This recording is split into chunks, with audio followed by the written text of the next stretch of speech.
এই যে লেবুটা যেটা এখন ৮০ টাকা করে হালি আছে, এটা যদি আপনি ক্রেতা হিসেবে কিনতে আসতেন, আপনি কি মনে করতেন? রোজার দিনে বাংলাদেশের শয়তানের সংখ্যা বেড়ে যায়, এটা কি সত্য নাকি?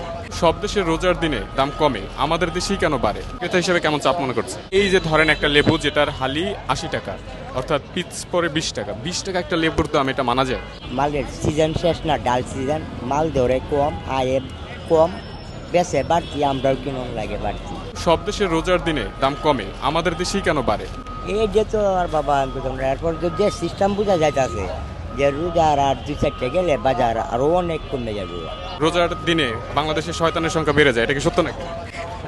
আমার বাবা এইটা তো আমি শয়তান বাড়ে না কমে, অনেক কিনা কই চাপ হয়ে যাচ্ছে না? চাপ তো বাবা, এটা আমরা নিজেও বুঝি, আমরাও তো দিন মজুরি কাটিয়ে ভাত খাই। একটা জিনিস যদি সস্তা থাকে তা আমরা কম কামায়াম, কমে কিনে খায়াম। এই যে লেবুটা যেটা এখন ৮০ টাকা করে হালি আছে, এটা যদি আপনি ক্রেতা হিসেবে কিনতে আসতেন, আপনি কি মনে করতেন? চাপ তো অবশ্যই, তখন তো চাপ হলে তো করার কিছু নাই। মানে এটা চাপ হইতো? চাপ তো অবশ্যই হইতো, কারণ আমরা কামায়াম ৪০০ টাকা বা ৫০০ টাকা, সংসারও চাল লাগবো ২ কেজি, আরও কত কিছু হালা বাজার, এটা কিনলে তো আমরা বাজার সজাই লয়ে বাসা যেতে পারছি। ক্রেতা হিসেবে কেমন চাপ মনে করছে?